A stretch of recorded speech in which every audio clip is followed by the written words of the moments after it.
some countries, sport is like the national pastime. That's But in true. the Philippines, some might say that pageantry is the pastime. That's true. You know what? In the Philippines, we have pageants all over the places. Yes, we have pageants in the barangay, in school, national, local. That's why we really love Miss Universe. It's like it's giving pride and putting the Philippines back on the pedestal. That's why there's an added pressure as a candidate coming from a pageant-loving country. But it's a good pressure. I always look up to our former Miss Universe Philippines. They really did well in the competition. And now this is my time to show who I am, to offer what Rabia can show to the rest of the universe. So I'm very happy, and at the same time, I'm excited to make all my kababayans proud, and hopefully I do. Why do you think it is that the Philippines love pageants? They have appreciation for beauty. We do love pageant because we used to think that we wanted to be included in the world, I have to be honest, in the Philippines, my skin color used to be not the standard of beauty. I was obsessed whitening my skin because these are the kinds of beauty queen we see on the mainstream. But things were different now. That's why I'm very proud to be a morena. In the Philippines, we call it morena. It's brown skin girl. And to be able to represent, my color, my identity as a true Filipina. Tell me about your journey to being crowned Miss Philippines. In a world that, in a country I should say, that loves pageants. That must have been a very intense process. Tell me about, your journey to being Miss Philippines. Well, my journey was crazy. You know what? I started to be a dark horse. Nobody noticed me. Nobody knows I was in the competition up until the preliminary and the coronation night.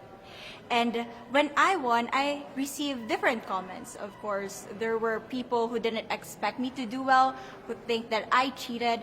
That's why I need to redeem myself in Miss Universe. I really need to do well in this competition.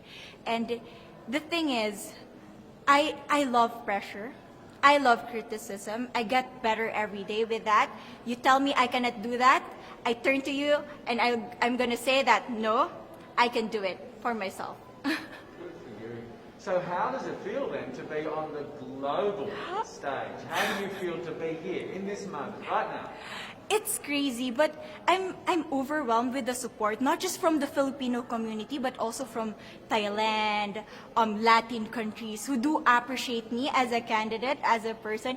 It motivates me that I am beautiful, I can offer so much in this world, and when somebody believes in you, it gives you that extra energy to really do well and perform well. Do you have a sense with the girls, all of the girls competing, you're competing, but is there a sense of camaraderie with all of the girls? Is there a real spirit to, sort of motivate each other to do better? You know what? I have a different idea about Miss Universe. I thought it's going to be very competitive, in a healthy way, well, of course. But now I can see every girl helping each other, from fixing those hairs, from trying to zip up those outfits. It speaks of the closeness and the kind of camaraderie that we want to have. The goal of Miss Universe is not just to crown one girl, but also to build a genuine and long-lasting friendships among us. Would you say within the Miss Universe world, the contestants, is there a sisterhood? Are you sisters?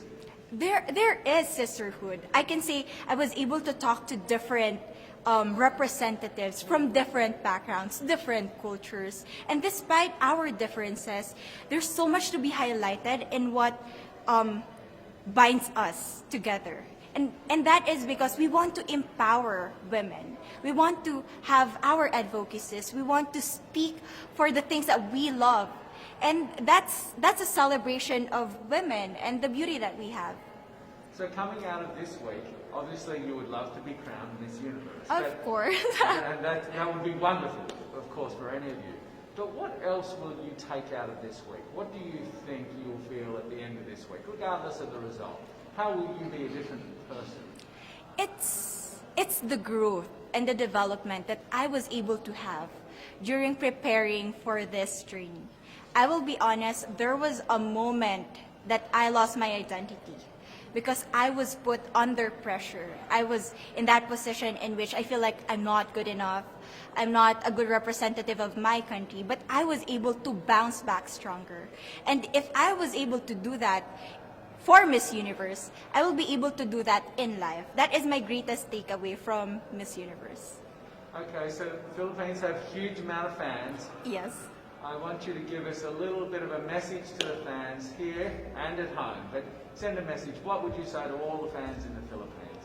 To all my fans from the Philippines and from all over the world, maraming salamat po. Thank you so much for loving me and for believing in me. It means a lot to somebody who is so naive in this industry, who has no idea how to become a beauty queen on the first day of my journey. But because of your love and support, I was able to be the woman that I am today.